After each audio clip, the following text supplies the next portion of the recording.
నమో నారాయణాయ. ఓం నమః శివాయ. కార్తీక పురాణ పారాయణం 14వ రోజుకి స్వాగతం, సుస్వాగతం.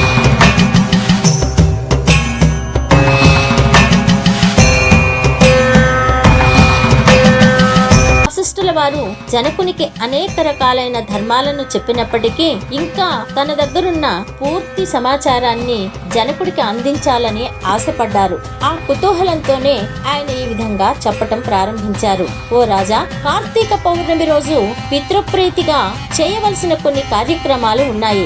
శివలింగము మరియు సాలగ్రామములను దానము చేయుట, ఉసిరికాయలను దక్షిణ తాంబూలములతో కలిపి బ్రాహ్మణులకు దానము చేయుట మొదలగు అనేక పుణ్యకార్యముల వలన వెనుకటి జన్మలలో చేసిన సమస్త పాపాలు కూడా నశిస్తాయి. దాని వలన 1,000,000 యాగాలు చేసిన ఫలం దక్కుతుంది. నీకు మరొక ఆశ్చర్యకరమైన విషయం చెప్తాను. అదేమిటి అంటే, ప్రతి మనిషి యొక్క పితృదేవతలు కూడా తమ వంశంలో ఎవరైనా ఆబోతును అచ్చువేసి వదులుతారేమోనని ఎదురు చూస్తూ ఉంటారట.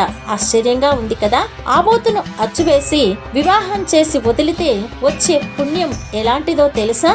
ఎటువంటి దాన ధర్మాలు చేయకపోయినా, పుణ్యకార్యాలు చెయ్యకపోయినా, ఏ రకమైన ధర్మాన్ని అనుసరించకపోయినా, కేవలం ఆబోతును అచ్చివేసి కళ్యాణం చేసి వదిలిపెడితే ఆ విధంగా చేసిన వారి కుటుంబము, వంశము, పితృదేవతలు అందరూ కూడా స్వర్గానికి వెళ్లి ఆనందాన్ని అనుభవిస్తారు. అది కార్తీక మాసంలో చేస్తే దాని యొక్క ఫలం అంతా ఇంత అని చెప్పటానికి వీల్లేదు. అంతేకాకుండా కార్తీక మాసం అంతా కూడా కార్తీక మాస వ్రతాన్ని నిష్ఠతో ఆచరిస్తూ నదీ స్నానము, జపము, ధ్యానము, దీపారాధన, సంధ్యావందనము, భోజన దానము, పితృతర్పణము, బ్రాహ్మణులకు దానం చేయటము, ఈ విధంగా ఏ మంచి కార్యం చేసినా కూడా ఆ ఫలము మనిషి యొక్క సర్వ దుఃఖాలను నశింపజేస్తుంది అని చెప్తూ, కార్తీక మాస వ్రతం ఆచరించేవారు కొన్ని పనులను చేయకూడదు. అవేంటో చెప్తాను విను రాజా అంటూ ఈ విధంగా చెప్పటం మొదలు పెట్టారు. ఈ నెలలో ఇతరుల సంపాదనతో భోజనం చేయాలని ఆశపడకూడదు. ఇతరుల యొక్క ఎంగిలిని ముట్టుకోకూడదు. శ్రాద్ధ భోజనము చేయకూడదు.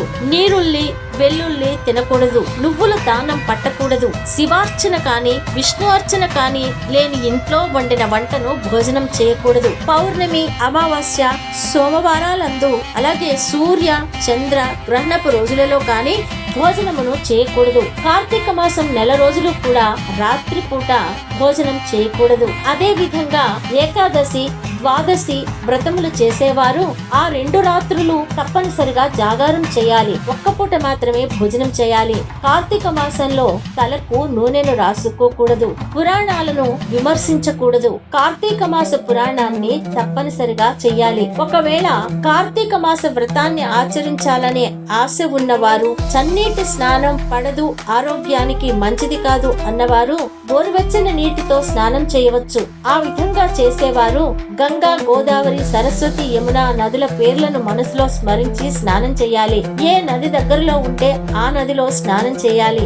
ఆ విధంగా ఒకవేళ నదులు అందుబాటులో లేనప్పుడు నూతి దగ్గర కాని, చెరువునందు కాని స్నానం చేయవచ్చు. ఎవరైనా సరే స్నానం చేసే సమయంలో గంగేచ యమునే చైవ గోదావరి సరస్వతి నర్మదా సింధు కావేరి జలేస్మిన్ సన్నిధిం కురు అని చెప్తూ స్నానం చేయాలి.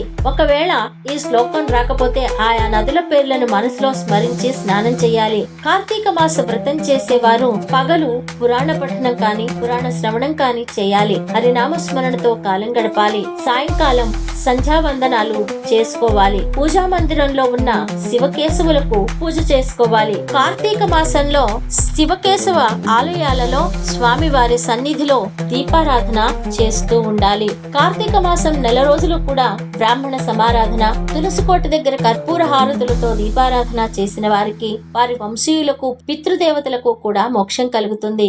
శక్తి కలిగి వ్రతం చేస్తే పర్వాలేదు.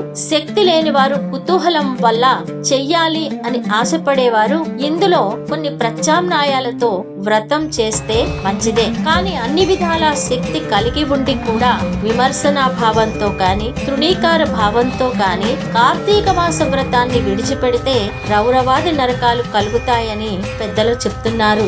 అన్ని అనుకూలంగా ఉండి ఈ వ్రతాన్ని శాస్త్రోక్తంగా నెల రోజులు ఆచరిస్తే అనేక జన్మల యొక్క పాపం పోవటమే కాకుండా 15 జన్మల యొక్క పూర్వజ్ఞానం కలుగుతుంది అని పెద్దలు చెప్తున్నారు. అంతేకాక ఈ వ్రతం చేసిన వారికి అష్టైశ్వర్యాలు, మోక్ష ప్రాప్తి తప్పకుండా కలుగుతుంది. విన్నావుగా రాజా, ఏం చేయవచ్చో ఏం చేయకూడదో అనేది అర్థమైంది కదూ అంటూ 14వ రోజు కార్తీక పురాణ పారాయణాన్ని ముగించారు వశిష్ఠుల వారు. మీరు కూడా విన్నారు కదండి. నాకు అది లేదు, నేను చేయలేకపోతున్నాను అనే బాధ అక్కర్లేదు.